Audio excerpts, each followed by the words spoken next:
Baik, di sini. Assalamualaikum warahmatullahi wabarakatuh. Saya Nisa Apriani, NPM 1813025020. Di sini saya akan menjelaskan mengenai tugas rekayasa perangkat lunak yang akan ditampilkan di sini. Soal yang pertama ada apa yang dimaksud dengan sequence diagram.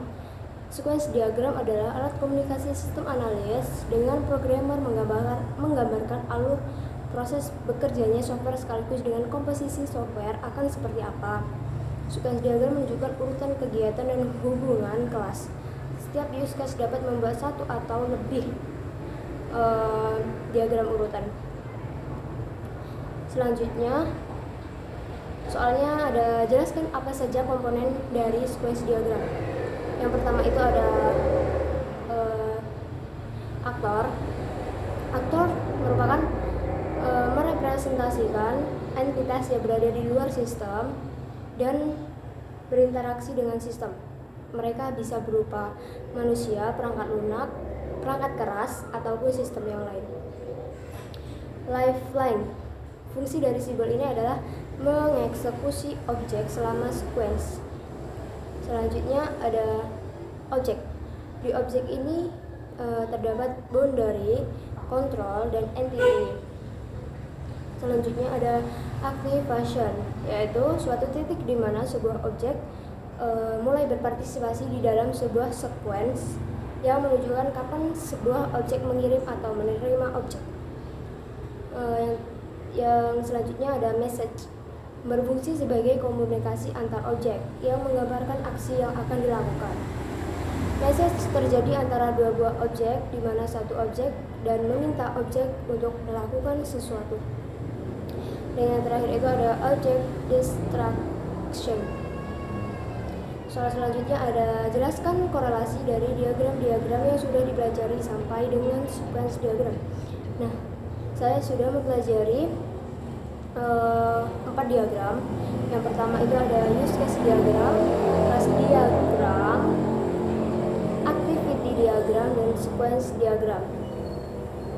Jadi dari keempat diagram itu berkorelasi, tetapi saling berkaitan, tetapi dalam bentuk grafis yang menunjukkan sebuah elemen model yang disusun untuk mengilustrasikan bagian atau aspek tertentu dari sistem. Sebuah diagram merupakan bagian dari suatu view tertentu, dan ketika digambarkan biasanya dialokasikan untuk view tertentu. Selanjutnya ada sequence diagram.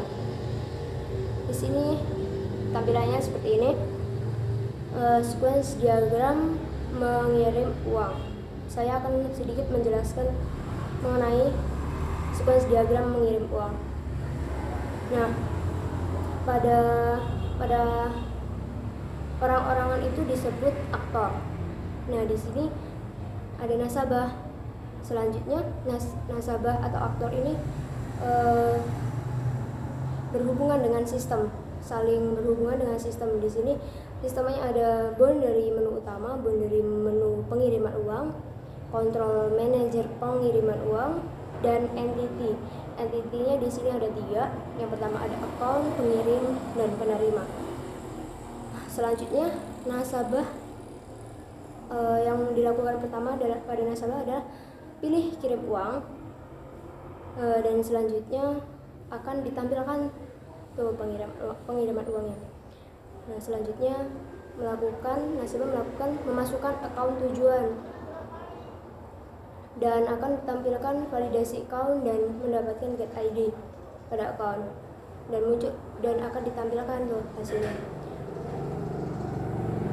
Selanjutnya nasabah bisa melakukan memasukkan jumlah uang, cek kecukupan saldo cukup atau tidaknya, dan akan muncul saldonya.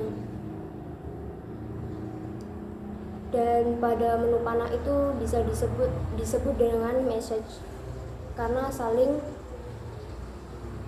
message kan berfungsi untuk komunikasi antar objek. Nah, di situ dia saling berkomunikasi.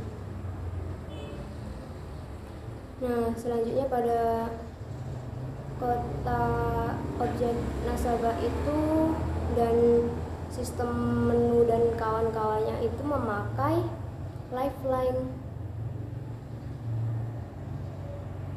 mengeksekusi objek sebuah sequence dia. Nah, mungkin cukup seperti itu penjelasan dari saya. Apabila kurang dan banyak salah, saya memohon maaf. Saya akhiri. Wassalamualaikum warahmatullahi wabarakatuh.